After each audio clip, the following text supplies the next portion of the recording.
Bom dia, gente. Hare Krishna.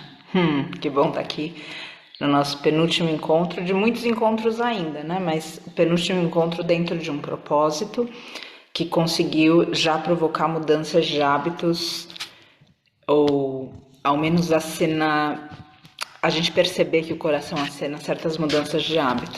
Falo aqui sorrindo com meu coração de ver, por exemplo, a Aninha aqui, que deve estar sem dormir porque saiu daqui ontem, e cada uma de vocês que está aqui vencendo algum padrão interior para a gente acordar, para que a gente possa estar nesse momento do dia desperto, ouvindo, alinhando o coração da gente e rumando dentro da gente para um lugar de mais centramento, de mais firmeza, porque é isso que geralmente a gente procura no mundo. E aí, à medida que a vida vai passando, à medida que os anos vão passando, que as decepções vão acontecendo, que a frustração vai ancorando no nosso coração, ou seja, que o mundo não pode dar para nós o que a gente procura. Então a gente começa a buscar outros caminhos, que no começo nem sempre são chamados de caminhos espirituais, ou até mesmo de terapeutização, ou de terapia, ou do que quer que seja. Aí cada um sabe por onde buscou e por onde foi, mas chega um momento que a gente olha para o mundo e, embora a gente não saiba o que exatamente está no nosso coração para ser caminho, a gente começa a ter clareza que os caminhos do mundo não levam para onde a gente quer chegar, ainda que a gente mesmo não tenha nome para o destino da onde a gente quer ir. Mas a gente percebe que até existe uma ilusão romântica, por exemplo, que o outro vai completar a gente, ou que o outro vai ser o nosso grande apoiador, ou que o outro vai fazer a gente feliz. Então, tem certas coisas que, de novo, a gente vai desmistificando num processo natural de amadurecimento. E esse amadurecimento, por vezes, ele toca algumas frustrações e decepções, por vezes ele toca algum sofrimento, mas o fato é que ele vai apontando a gente para além do mundo. Alguns de nós, mesmo vendo tudo isso, só substituem. Então vamos supor, a gente tem uma desilusão romântica. A gente queria que o outro fizesse a gente feliz. A gente fala, não é esse ou essa que não me fez feliz. Então eu vou procurar outro, esse e essa para me fazer feliz. E a gente fica um pouco repetindo o ciclo, porque em dado momento as relações íntimas vão decepcionar a gente. Porque a gente tem expectativas sobre o outro. E até a hora da gente aliviar essa expectativa sobre o outro, a gente não se responsabiliza sobre a nossa própria felicidade. Isso significa que a gente não deve buscar uma relação harmoniosa, tranquila, feliz, que apoie a gente, nem que seja no básico da gente ter uma vida tranquila, da porta para dentro da nossa casa. Obviamente não quer dizer isso. É simplesmente a gente apontar que a gente vai rasgando o véu de novo. A gente vai entendendo que o pai e a mãe da gente tiveram as questões deles, seja na gravidez, seja quando teve parto, seja no nosso crescimento. Às vezes as famílias têm dificuldades financeiras para criar os filhos, e isso traduz na vida do filho dentro de uma percepção que o filho consegue alcançar naquela idade, mas ele não está vendo que existe uma dificuldade financeira, por exemplo, ou uma dificuldade com algum vício, e aquilo reflete, obviamente, na criação. Mas outra vez, a gente vai tocando certos lugares onde a gente vai entendendo que o mundo não pode dar para a gente, e as pessoas não podem dar para a gente, as pessoas de uma forma temporária, não podem dar para a gente o que a gente está buscando. E a gente não entende muito bem o que a gente está buscando, mas a gente pode dizer que a gente está buscando o amor, a gente está buscando o bem, a gente está buscando a verdade. E por que a gente não entende muito bem? Porque embora a gente busque tudo isso, a gente não entende a totalidade do amor, ou o amor na prática, ou a verdade na prática, ou o silêncio na prática, né? Quantas vezes a gente fala, eu preciso de um pouco de silêncio. Daí a gente abaixa o som, a gente tranca a porta, a gente se isola num lugar, e aí a gente leva um alto-falante na nossa cabeça que fica repetindo as piores coisas da nossa vida, ou até as melhores, mas que não fica quieto, não fica quieta de jeito nenhum.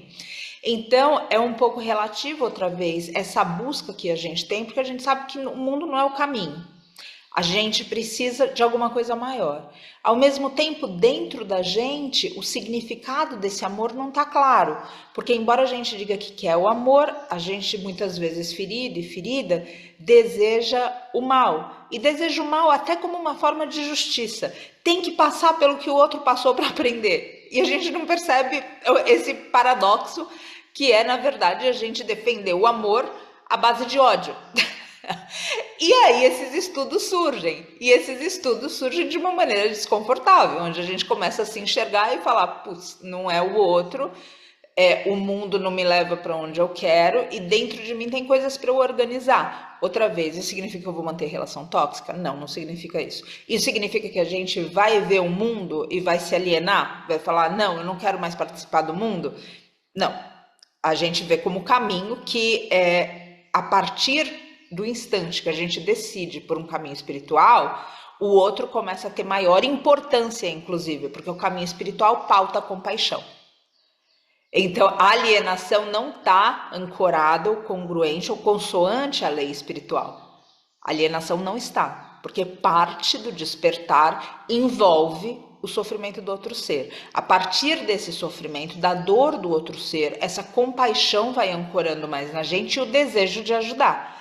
Em algum momento da jornada pode ser também que esse desejo de ajudar vire uma tremenda de uma frustração que leve a gente, eu sou impotente, eu não consigo mudar o sofrimento do mestre animal sozinho e sozinha, eu não consigo mudar o sofrimento das crianças, eu não consigo evitar o turismo sexual, eu não consigo evitar a guerra, eu não consigo evitar, e a gente entra num lugar de frustração também. Então, todo esse trabalho daqui vai fazer um trabalho interior, trabalho de cada um e de cada uma, que está aqui ouvindo, que está aqui acordando para estar aqui com a coluna ereta, ou mesmo deitado, deitada, como pode, escutando num primeiro momento, porque essa mudança de hábito, para quem não tem, de acordar cedo e estar alerta, para alguns de nós, algumas de nós, é aos poucos que a gente vai ancorando isso. Então, se você está nessa posição de falar, nossa, que incrível acordar essa hora, mas meu Deus e minha deusa, como que eu vou conseguir manter isso? É só você insistir um pouco, porque às vezes existe um condicionamento de uma vida toda para que você não acorde alerta. Então, também é um estudo para que você possa olhar e falar, por que eu não acordo alerta? E comentar com vocês isso também num breve parênteses. A gente precisa acordar num corpo saudável físico. A gente precisa acordar numa mente saudável. A gente precisa acordar num coração saudável. Isso significa o quê? Acordar num corpo saudável é a gente acordar sem inchaços variados. Ou seja, sem estar com um rosto que a gente olha e fala assim, nossa, essa pessoa não foi a que foi dormir. Mudou, alguma coisa mudou à noite. O corpo da gente também, a gente sai da cama e fala, não, não foi com esse corpo que eu fui dormir, porque não anda, não dobra, não vira. Um coração é que a gente consiga acordar com uma certa tranquilidade, um coração saudável, com uma certa tranquilidade aqui, sem ele estar com algum tipo de aperto. Então, é um trabalho, sabe, para acordar nessa. Insista, se faz bem para você, insista, porque a gente está chegando no fim de um propósito. Óbvio, quem está no portal vai continuar com o estudo da Bhagavad Gita e outros estudos que a gente tem cedo também, mas, outra vez, quem está acessando isso pela primeira vez, insista.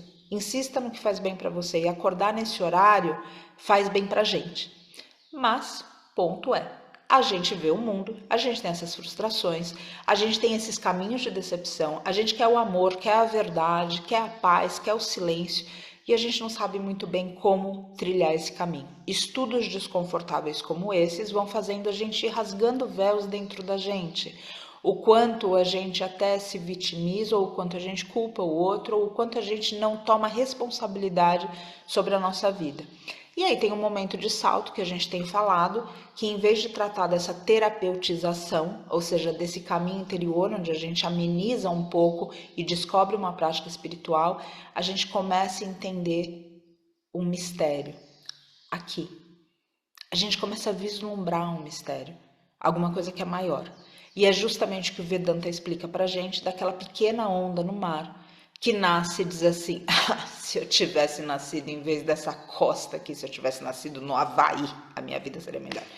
E aí essa pequena onda diz, que incrível tá aqui, né? Mas olha essa onda que tá vindo atrás de mim, ela é muito maior. Ela tem muito mais água que eu, muito mais água. Eu queria ser aquela onda. E aí um dia essa onda começa a ter uma certa devoção e ela vê que isso não é o caminho, que ela não se sente feliz com comparação, ela não consegue exatamente mudar ou curar tudo que existe, ela vê o mar e ela começa a se devotar ao mar. E em determinado momento da trajetória ela realiza que ela é o mar. Em outro momento da trajetória ela percebe na verdade que o mar é ela, porque ela termina e o mar continua. E aí em outro momento ela tem uma realização que ela fala, só existe água. Então o caminho que a gente está fazendo é esse. Por um único caminho? Não. Cada um e cada uma aqui no seu próprio caminho. O que a gente precisa só é pavimentar esse caminho com boas intenções, com boas práticas de autodisciplina. Isso significa a gente viver cercado de regra, ou seja, colocando a gente em um lugar muito apertado? Não.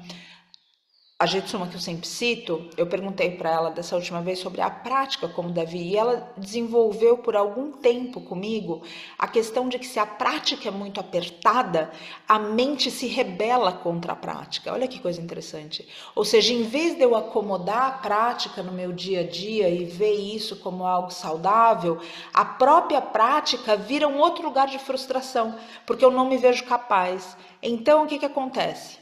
Como a gente falou, tá começando a acordar nesse horário, não consegue sentar com a coluna ereta, conseguiu estar deitada ouvindo, glória a Deus. Para frente a gente vai melhorando. Então é um lugar também de humildação para a gente olhar e dizer assim, o que eu sou capaz de manter agora? E a gente fez algumas perguntas já no decorrer dos últimos dias, principalmente, para manter uma prática, além de uma prática terapêutica, uma prática espiritual. E por que a gente quer tanto essa espiritualidade? Porque essa espiritualidade é uma forma de grande contribuição nossa para o mundo. Na Voz do Silêncio, um clássico da Blavatsky baseado no budismo tibetano, também no hinduísmo e também nas ciências esotéricas, ela fala que existe um conhecimento que é do mundo. Então, por exemplo, a gente vai numa faculdade, a gente vai num curso, a gente conhece algo a nível intelectual. E existe algo que é uma experiência espiritual. E isso pode chegar através de muitas coisas, inclusive através do sofrimento e da frustração, do sofrimento do outro e da frustração. E esse conhecimento, que não é mais o que a gente conhece através de curso, e sim onde a gente intui, é uma sabedoria espiritual. Uma sabedoria espiritual para a gente lidar com o mundo, para a gente lidar com a gente frente ao mundo. O que isso significa? Se eu quero que o mundo mude, qual é a atitude que eu devo ter frente a esse mundo? Então, é certo, e certo no sentido até de coerência, é coerente que eu, em nome do amor, queira matar o opressor? Isso parece amoroso para vocês? Quando a gente fala, a gente vê, né? Ou seja, mas dentro da gente às vezes fica bem claro que se a gente arrancar as orelhas de algum, vai ajudar com o oprimido. Então, ou seja, a gente vai olhando e falando assim, opa, eu preciso me lapidar um pouco melhor para realmente colocar esse amor de forma coerente tanto para o oprimido quanto para o opressor. O oprimido, por vezes, vai ter esse amor através da validação. Quando a gente está muito ferido, a gente ser validado na nossa dor é uma forma de cura. Agora, esse opressor, a forma de amor com ele, não é de novo esfregar o coleguinha no ralador, né? É a gente pegar e ter um ímpeto de educar. Educar através de uma superioridade? Não. Porque se a gente parar para pensar, nem a gente sabe ainda da verdade que a gente já intuiu que existe. Mas num lugar muito humilde de mostrar, de partilha. Só que isso é uma atitude interior o tempo todo. Então aqui a gente vem desenvolvendo lugares aonde essa sabedoria espiritual pode estar com a gente no nosso dia a dia. Porque no final das contas, a gente não quer só sentar aqui, meditar, experimentar uma paz profunda, presença espiritual e abrir essa porta e achar que a gente abriu as portas do inferno quando a gente sai da sala de meditação, porque a gente diz, meu Deus, estava tão calmo lá dentro e agora nesse mundo parece que está todo mundo me irritando, está todo mundo, não tem jeito, olha só quanta tristeza, está tudo perdido. E de fato parece que as coisas estão um pouco desalinhadas, mas não vai ajudar para alinhar as coisas que a gente desalinhe no mundo. E por isso, outra vez, precisa desse esforço que a gente já estudou aqui para acordar, para refletir, para se manter no caminho, ainda quando esse caminho se faz difícil e não necessariamente no mundo, dentro da gente, para que essa sabedoria espiritual possa nascer de uma forma intuitiva. E isso também é um pouco difícil, especialmente que a gente foi tão amedrontado e amedrontada pelo mundo que a gente quer um certo controle. Atire a primeira pedra. Então, o que significa? Eu quero saber antes de dar o passo. E a espiritualidade diz, dê o passo e no momento certo você saberá. Não é assim? Ou seja, no mundo, a gente tem um conhecimento que é intelectual, que a gente pode prever. E a gente diz, eu sei exatamente o que fazer. Daí vem a situação, a gente fala, meu Deus, eu nem lembrei do ensinamento. Nem sei do que. Então, para a gente estar presente, para realmente praticar o ensinamento espiritual, a gente precisa estar firmado nessa espiritualidade.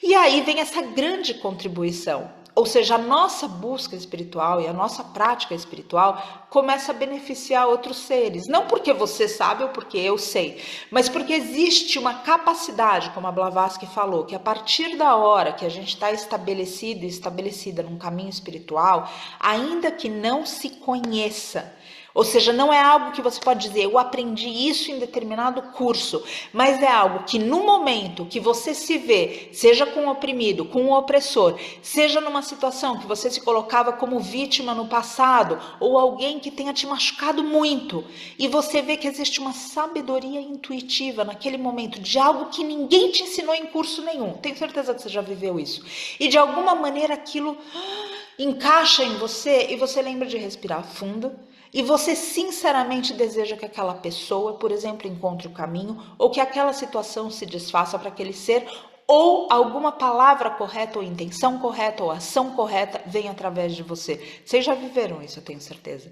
Percebem a diferença do conhecimento que é do mundo e da sabedoria espiritual? Então, o que a gente está cultivando aqui é essa abertura para a sabedoria espiritual, para esse espaço que é quase sutil e sublime, aonde não se sabe antes, aonde se sabe quando se precisa. E isso precisa ser tratado, terapeutizado dentro desse ego que quer saber tudo antes de dar o passo. E aí a gente está bom, o coração acenou para lá, mas qual é a garantia que eu tenho que se eu trocar de emprego, então de fato eu vou conseguir me manter ali pelo outro caminho? Nenhuma garantia, meu bem. Nenhuma, porque pode ser que justamente fazendo isso você entre em contato com todos os seus medos e inseguranças que a vida está tentando lapidar em você para você ter a segurança interior. Ah, não, mas se eu terminar esse relacionamento, qual é a certeza que eu vou me realizar com outra pessoa? Nenhuma certeza. Ou seja, não existe esse lugar onde o ego está seguro na vida espiritual. E aí que entra um outro lugar que é a entrega. E sem essa entrega, sem essa confiança e sem a gente de fato ter isso interiorizado, que não se sabe antes, mas no momento que acontecer você vai saber o que você vai fazer. Se você de fato se estabeleceu numa prática espiritual, esse é o lugar que deve dar paz para a gente se mover na vida, para a gente continuar caminhando no serviço. E aí vem um outro lugar dessa vida espiritual, que é o seguinte. Segundo a Blavatsky, que está baseado nos textos tibetanos, e também quando a gente estuda o hinduísmo, a gente pode querer a iluminação para nós. E a gente precisa tomar cuidado, ou o caminho espiritual, eu não sei qual nome você pode dar, ou seja, para o caminho espiritual. Se, por exemplo, no cristianismo a gente pode falar se salvar, né, e sentar à direita do Pai, por exemplo. Ou seja, o jeito como está traduzido vai muito da fé de cada uma aqui. Mas o fato é que existe um lugar de imensa misericórdia e compaixão. Então eles apontam para nós que o caminho espiritual não é de benefício próprio simplesmente. Que através do caminho espiritual, muito além de uma iluminação, e aí você traduz, ou seja, iluminação na sua fé, muito além de uma iluminação, a gente, ou seja, que poderia até caracterizar uma fuga do mundo, essa busca espiritual vai fazer com que a gente possa amparar, sem que a gente saiba que está amparando. E aí vem um lugar de muita humildade, porque o conhecimento espiritual não é assinado por nós. A gente vai e faz um curso aqui no mundo e aquilo de alguma forma encaixa, a gente tem uma forma de expressar aquilo, a gente pode dizer, tá aqui, ó, esse é o método que eu desenvolvi baseado no curso que eu fiz. Na espiritualidade não se pode assinar obra, porque a gente é só veículo. E esse é um grande processo de humildação, para a gente realmente ser humilde, porque o que a gente pode falar que é nosso se a gente nem sabia antes? A gente está acessando o conhecimento. E acessar o conhecimento é quase a verticalização desse conhecimento em intuição. Algo que outra vez, quando a gente precisa, a gente sabe. Então confia. Agora, para confiar e para se entregar, você precisa todo o tempo entrar, todo tempo, todo dia. Tem gente que faz 2 vezes ao dia, tem gente que tem a disponibilidade de 3 vezes ao dia, mas você precisa sustentar algo que você consiga, ao sair dessa sala que nos encontramos, ainda que permaneçamos no campo, sair dessa sala e ter essa abertura espiritual para responder para a vida, não como o nome que você se dá, mas para você responder para essa vida como um espírito que tem essas características que a gente tantas vezes se confunde que é quem a gente é, quando na verdade é só quem a gente está. Então, disse que existe essa iluminação e uma outra iluminação, vamos dizer assim, que é quando a gente está aqui, né, todas essas partilhas, todos esses lugares e alcançando o caminho, e esses bodhisattvas, por exemplo, que eles dizem, nos acenam, ou seja, seres que poderiam ter ido, mas permanecem para iluminar o caminho para que a gente também consiga. Esses são os mestres. Esses de fato sabem, dentro de um conhecimento tão maior do que essas pequenas porções que a gente acessa, sem nada que tenha antes premeditado o acesso àquele conhecimento. Essa iluminação que beneficia os outros, o caminho de trilhar, ela é o caminho do serviço. Porque quando a gente sente compaixão, de fato, não só empatia, compaixão. A empatia a gente sente a dor do outro e bendita seja a sua empatia, a nossa empatia. Agora, compaixão, você vai agir em favor do término do sofrimento do outro. E isso é absolutamente espiritual, porque a força para isso não é mundana. Todo mundo que vive o serviço, seja dentro da própria família, seja na sociedade, seja em todas as partes que conhece, sabe disso. Então a Blavatsky disse que esse caminho espiritual, em determinado momento, vai mostrar para você que não é só sobre você. Então, quando você fala que a dor do mundo, de alguma forma, te incomoda e como que isso aqui pode te aliviar, tem um caminho que é terapêutico que a gente viu. Agora tem um outro caminho que é espiritual. E esse caminho espiritual é o que está mais sendo solicitado de nós agora, porque o mundo enfrenta grandes tragédias. O mundo enfrenta grande egoísmo e ignorância. E à medida que a gente vai transcendendo de Kali Yuga para uma nova era, esses desastres tendem a acontecer como uma forma de purificação, eles dizem, e até de despertar. Porque, não é verdade? As pessoas estão tão dormindo, que imagina uma pessoa dormindo muito profundo. Primeiro você vai lá e fala, então já deu a hora, o despertador tocou. Nada, a pessoa fala, daí você fala, oi, então, a gente vai chegar atrasado. Nada. Aí você vai lá e fala, acende a luz. A pessoa, nada. Aí o que você faz? Você chacoalha a pessoa. Agora pensa o divino fazendo isso com a gente. Qual é o chacoalhão que o divino está dando para tanta gente que por vezes está dormindo tão profundo? Por vezes vai ser essa tragédia, por vezes vai ser essa tragédia. Agora o fato é que é destino que a gente desperte. Mas esse despertar precisa ser pavimentado com ações como essas que estão acontecendo aqui na sua vida. Não necessariamente nesse círculo, dessa forma, nesse campo. Simplesmente a gente parar, olhar para dentro e sustentar tudo isso. Então, nesse caminho, a gente viu, existe disciplina. Você precisa se disciplinar, eu preciso me disciplinar. De ter uma prática diária que sustente a gente, para que a gente não acredite nas coisas do mundo. É como se a gente tivesse... Imagina, a gente vai ao cinema e a gente se identifica tanto com aquele filme que está acontecendo que se o filme é triste a gente se deprime.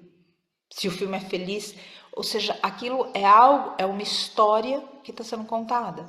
E óbvio, as histórias podem ser verídicas e muito tristes de fato e muito felizes de fato, mas existe um lugar de identificação que a gente precisa ter clareza. Se a gente está muito identificado com o mundo, com o mundano, vai ser muito difícil a gente ser feliz, vocês concordam? Porque toda hora as coisas estão mudando e não necessariamente para melhor no mundo.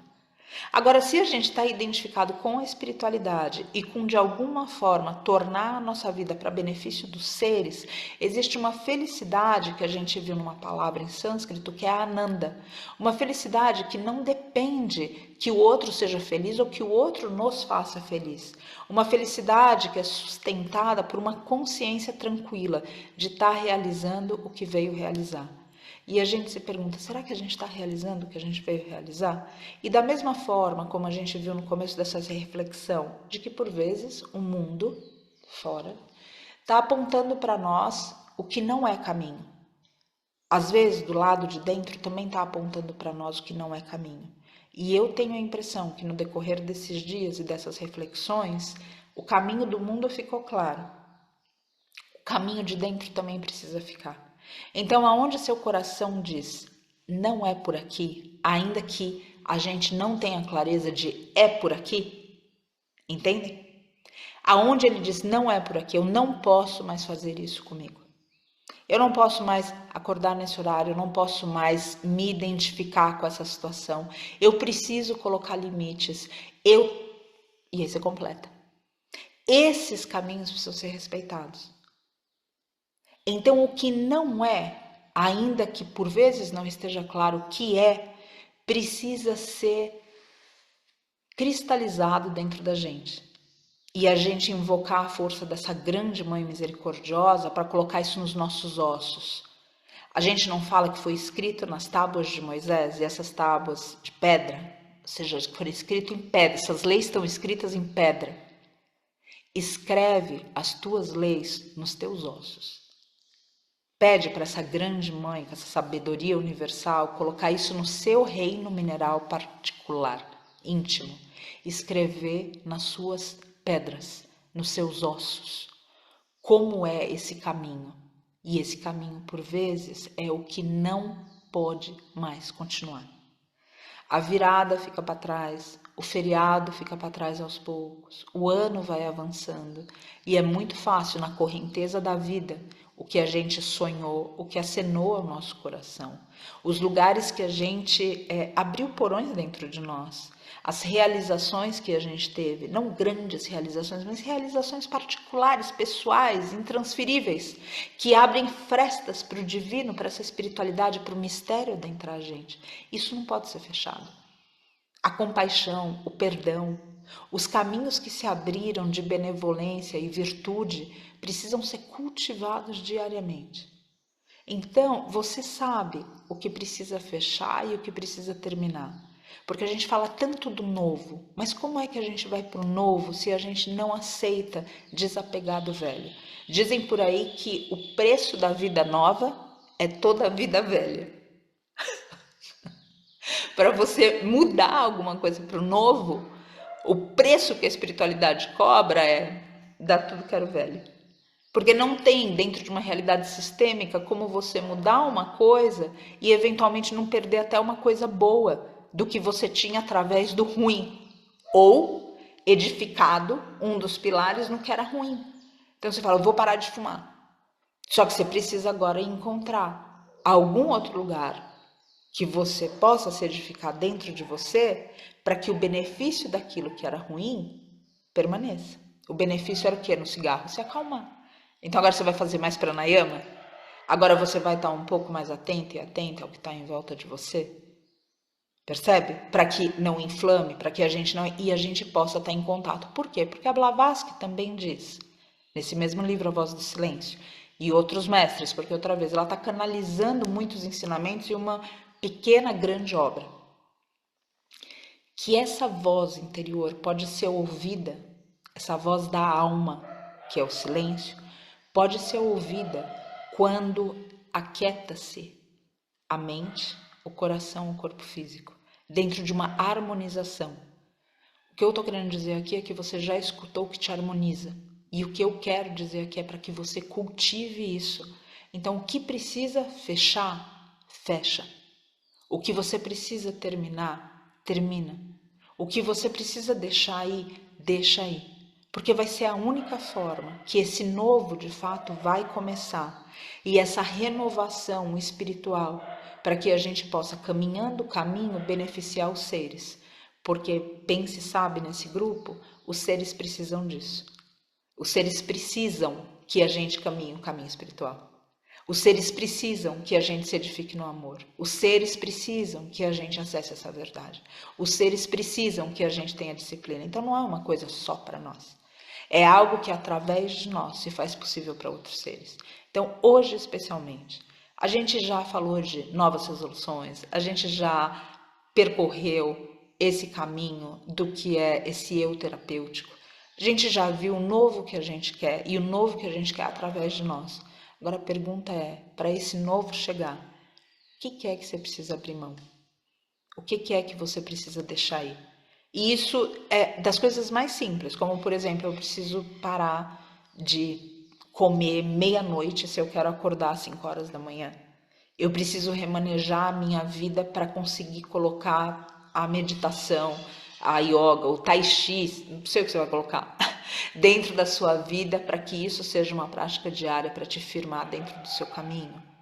O que você precisa deixar aí não é só o que chega, é como, outra vez, eu tô escutando um barulho aqui em volta, eu vou ter que pedir um minuto só um instantinho, por favor, que a gente tá com a presença de uma mestra onça aqui, um instante.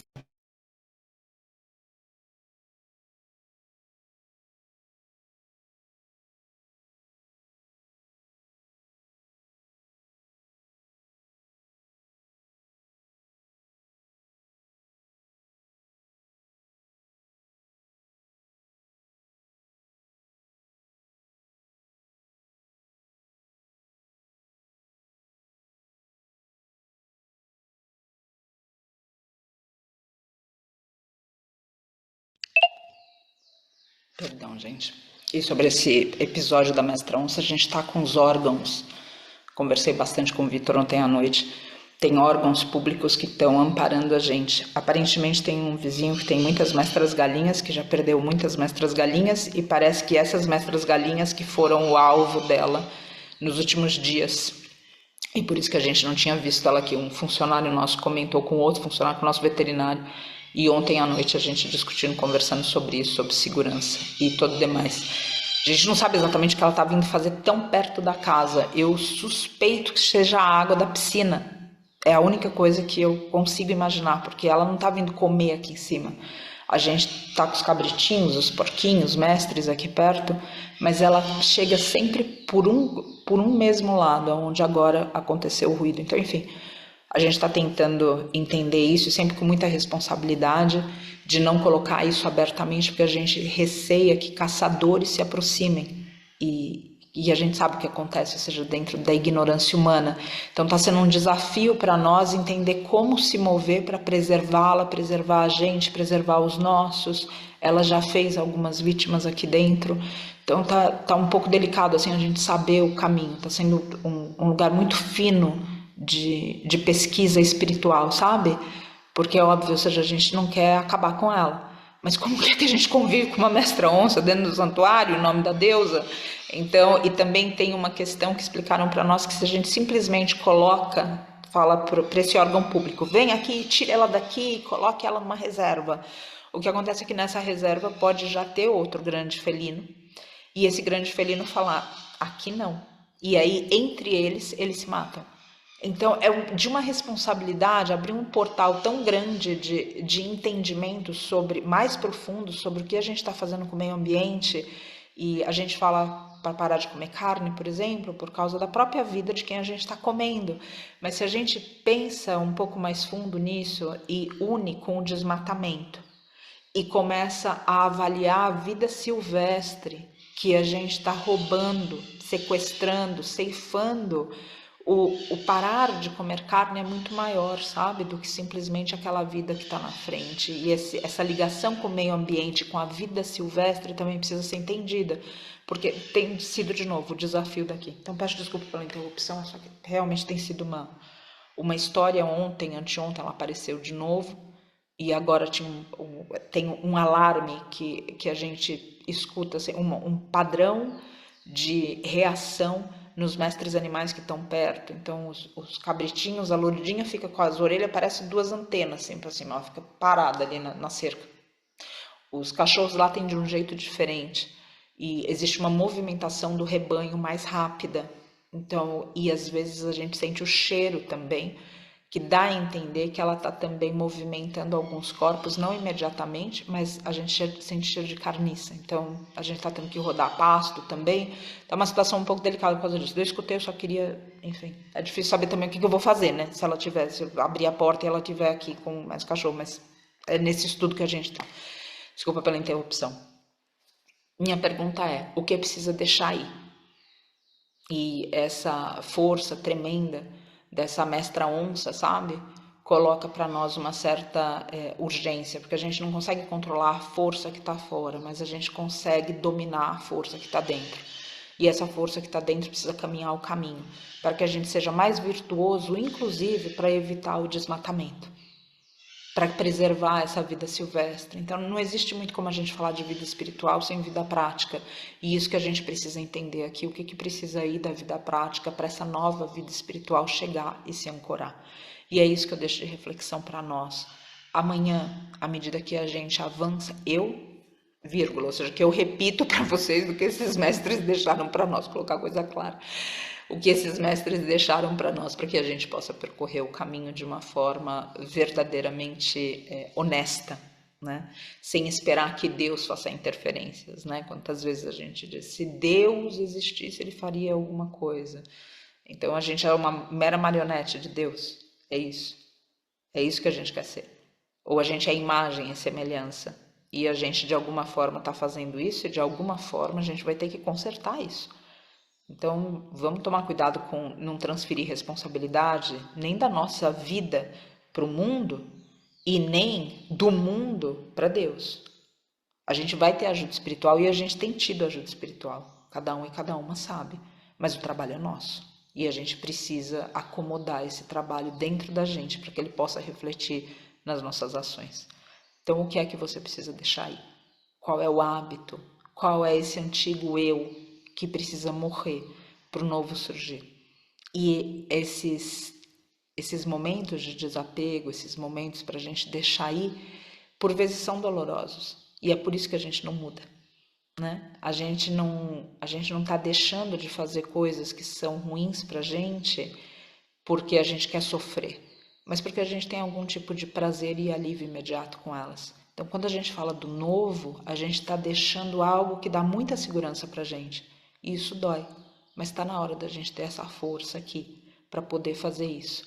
Só para a gente, de alguma forma, e não, como a Blavatsky disse, é a partir dessa vida espiritual que essa compaixão vem, que um conhecimento vertical nos chega para que a gente faça o que deve ser feito e para que esse caminho espiritual não seja só sobre nós.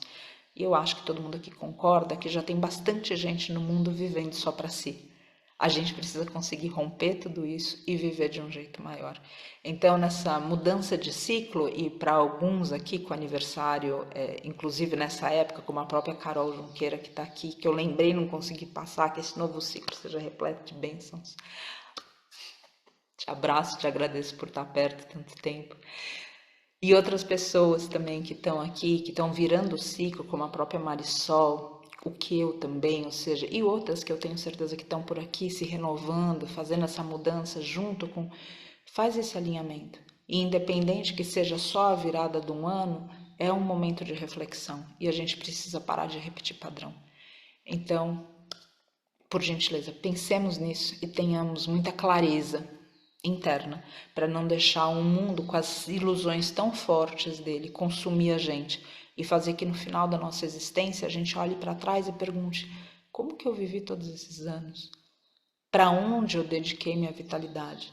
A gente consegue remanejar. E talvez com isso eu vou deixar uma última mensagem que às vezes o tempo passa e a gente fala assim: putz, se eu tivesse sabido disso antes, se eu tivesse acessado isso antes, esse conhecimento, ou essa compaixão, ou esse caminho, talvez eu estaria mais adiantado e adiantada no caminho.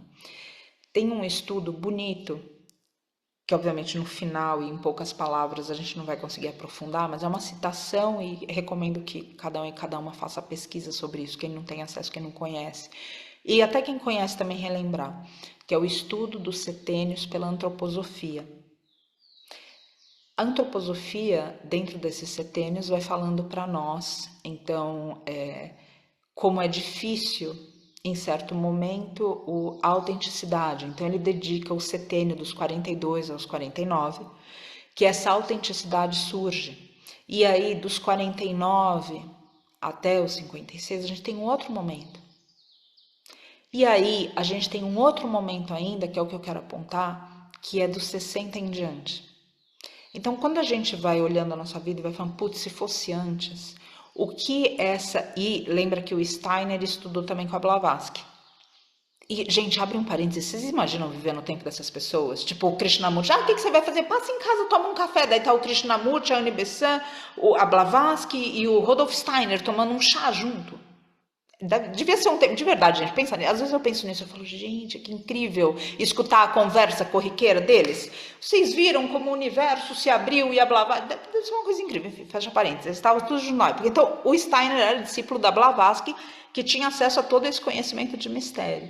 E ele falou essa história dos setênios, inclusive a gente tem educação baseada no Steiner, a gente tem também, baseada no Steiner, uma forma de agricultura, tem muitas coisas práticas que o Steiner serviu através desse conhecimento verticalizado que ele recebeu e conseguiu traduzir para nós.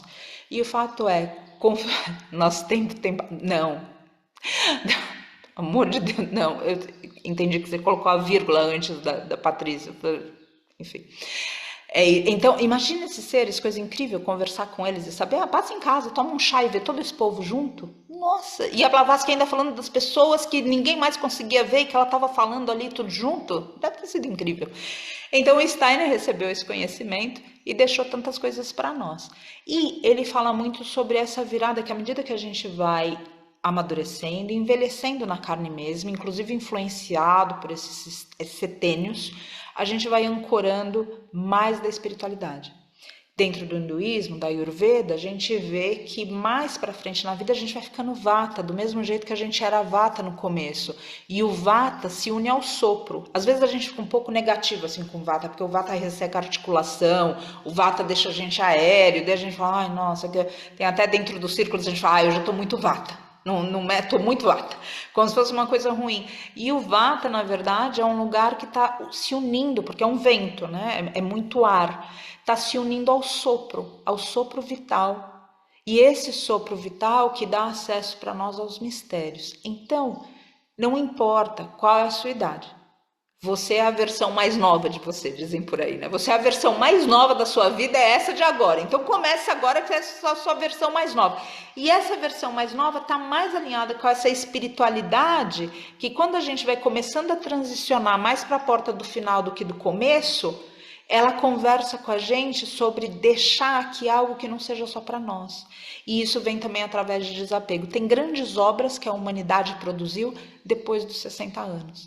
Então, não pensa que você perdeu tempo, ou que tipo, e agora já foi, se eu tivesse sabido antes. Você sabe exatamente na hora que a gente precisa saber, dentro desse conhecimento intuitivo muito maior do que esse curso de qualquer coisa que a gente faz e que simplesmente imprime informação na nossa cabeça. Então agora, onde você está, com a sua idade, com o corpo que você tem, com as dificuldades que existem no seu círculo, na sua família, no seu campo financeiro, faz tua prática. E lembra que tem seres amparando a gente de todas as formas possíveis, tanto pessoas aqui como essa sanga que está tão repleta de amigos, inclusive, como também amigos espirituais, que estão aqui soprando para a gente, você consegue, vai, insiste. Quem nunca acordou, quem não colocou um propósito de meditar, começar a meditar e está exausto ou exausta. E aí 4:30 da manhã, sabe-se lá por que em nome de Deus a gente acorda. Será que não tem alguém do outro lado falando pra gente assim, então você prometeu, vai lá, faz, eu acredito em você. Então lembra disso, o apoio não é só aqui, o apoio está vindo de todos os lugares e acalma seu coração. Porque essa mudança que a gente quer ver no mundo está sendo realizada num gerúndio, através de cada vez que a gente acorda cedo, através de cada vez que a gente consegue abrir a janela, querendo se esconder embaixo da nossa cama e não participar do mundo, cada vez que a gente vence a vontade de se alienar. Tudo isso está fazendo com que essa espiritualidade e esse mundo mude. E esses seres, eu tenho certeza, estão sussurrando no seu ouvido, no seu coração, o tempo inteiro, que você consegue e você pode. Então que a gente possa ouvi-los e seguir humildezinho no nosso caminho. Amanhã nos encontraremos pelo nosso último encontro dessa temporada. E óbvio, a gente tem o estudo da Bhagavad Gita sempre acontecendo e outros estudos, mas desse propósito de renovação a gente termina amanhã. E de todo o caminho percorrido, hoje a reflexão é o que precisa ser deixado para trás. E só você sabe. Só você sabe da sua vida, inclusive interior. Só você sabe disso. Não é só falar do novo. É pensar, como que eu vou pagar a vida nova? Com toda a vida velha. Entrega toda a vida velha. E se pergunta com sinceridade, o que é isso que precisa deixar aí? Sabe, o que é isso que já foi, não faz mais parte de você? Graças, gente, pela escuta. Reverbera esse exercício em vocês. Deixa eu olhar pro rostinho. Querido. A Beth aqui também. Amados, muito feliz da gente estar aqui. A Nanda também está aqui, agora eu vi. Viva, Nanda. E cada um, cada uma. Vejo e me alegro por cada um e cada uma de vocês e fico sempre com a esperança da gente poder se encontrar, se abraçar de novo, quem eu conheço pessoalmente, quem eu ainda não conheço pessoalmente, o desejo que a gente possa se conhecer, estreitar laços e se fortalecer mutuamente. Muito obrigada. Pedir pra gente alinhar nossa coluna. A Loma com a câmera fechada. Amada, obrigada por estar aqui. Só fechar os nossos olhos, alinhar a nossa coluna.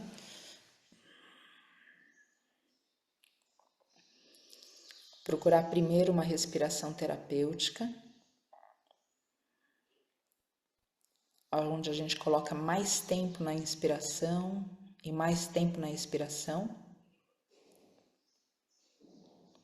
Por vezes, a expiração terapêutica, ela é um pouco mais longa.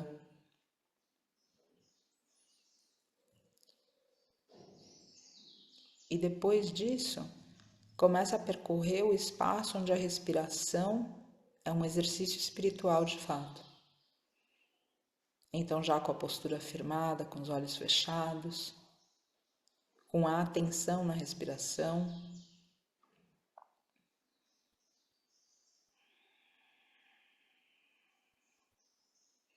você começa a entrar na consciência de um ritmo respiratório.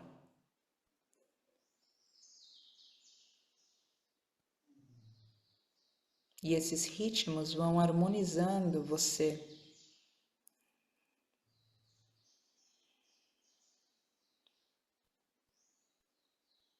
É importante que você perceba que com a sua coluna ereta, você tem mais espaço na cavidade abdominal. E isso permite que os teus órgãos, que têm impressões emocionais,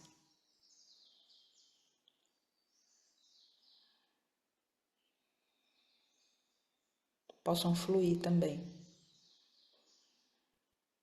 Então, à medida que a meditação acontece, certas impressões físicas vão sendo liberadas.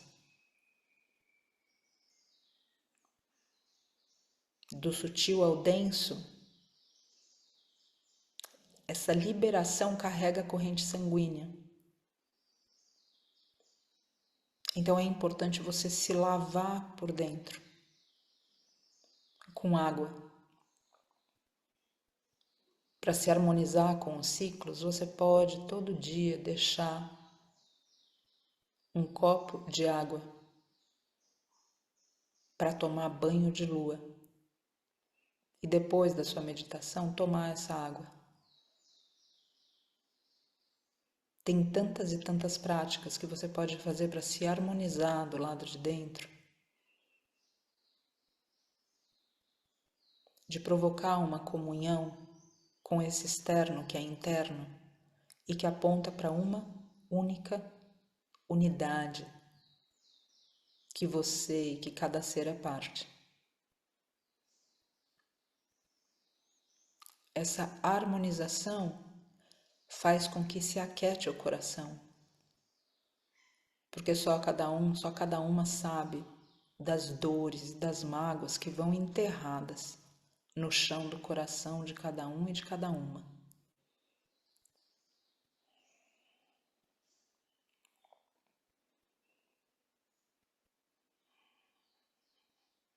Essa harmonização faz com que a mente também se harmonize com o próprio ar da respiração. Esse ar que, além da respiração, é o sopro divino que te sopra vida. Essa harmonização da mente abre espaço nesse campo das ideias para a lucidez, para o discernimento, para a consciência.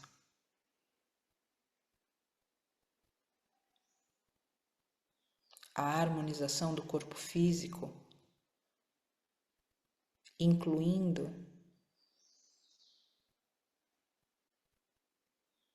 as estações do ano em você, através dos vegetais e das frutas,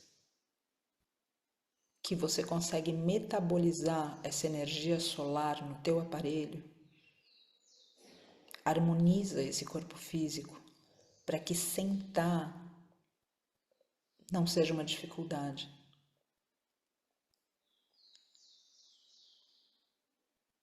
Para que nesses instantes, onde a coluna está ereta, os olhos fechados, onde você se propõe uma jornada interior que transcende interior e exterior e que une todas as partes, o corpo não seja um alarme, um grito para retornar ao denso da vida. Essa harmonização do corpo físico libera dores.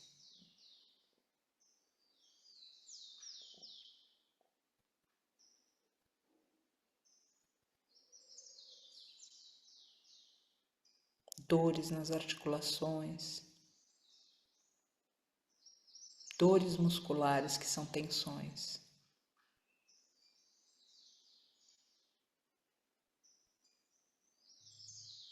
A gente vai se enrijecendo na mente com convicções, no coração através dessas mágoas e no corpo físico com diagnósticos que calcificam articulações. Essa harmonização, outra vez, coloca na mente lucidez e discernimento, no coração o perdão, o desapego e no corpo físico uma liberação que você precisa lavar por dentro.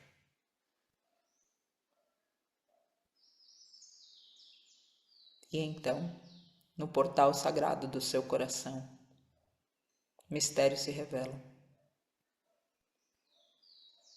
E você acessa verdades que sequer consegue explicar. A verdade do que precisa ir, não porque você entende a razão, mas porque você sente que é hora de partir. Não porque você tem garantias, mas porque você sabe o que está em jogo. Você próprio, a sua própria vida e a sua alma. Verdades que você acessa na cognição do espírito.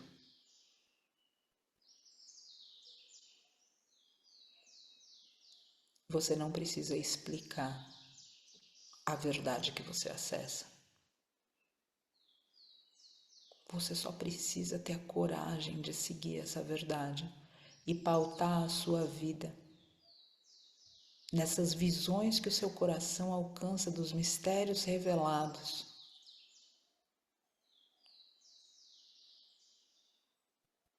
Para o seu ser.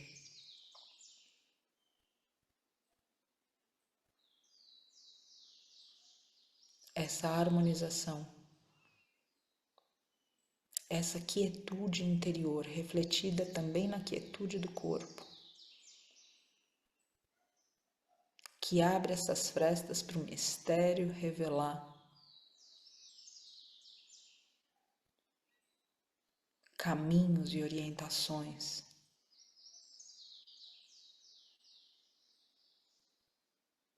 Para que o mistério possa, através desse silêncio, fazer com que você escute a voz da sua alma.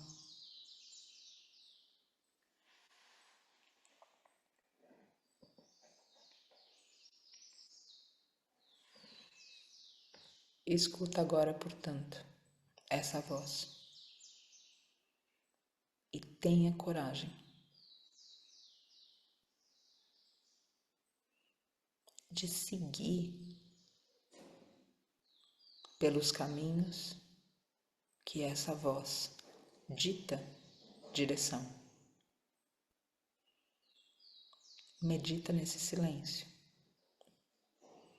no silêncio que revela a voz que você é capaz de ouvir da sua alma através do seu coração.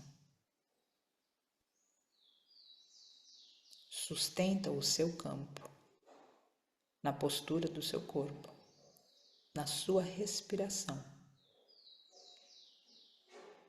e no desejo sincero de não ser um acidente na face da terra, e sim um propósito divino que se cumpre através dos seus esforços.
Inspira com consciência. E sempre se lembra que existe um refúgio interior, onde todo o apoio espiritual necessário para você transcender o que quer que seja está disponível para você, a uma respiração de distância. Basta que você se conecte, basta que você mantenha pavimentado o caminho através da disciplina diária, da devoção, da entrega. Namastê. Abrindo os olhos. Hare Krishna. Muito obrigada, gente, por esses momentos tão bonitos com vocês. Amanhã, então, encerramos o nosso ciclo e até lá que essas reflexões reverberem e muito além de um término, que elas possam ancorar esse novo a partir do desapego do velho e de tantos outros estudos que aqui estamos realizando na força desse campo que cada um e cada uma soma com a sua própria egrégora, a sua própria consciência, a sua própria intenção. Muito obrigada. Bom dia para vocês. Feliz em ver cada um e cada uma. Não cito todos os nomes, mas sempre meu coração se alegra vendo cada um e cada uma. Muito obrigada. Bom dia para vocês.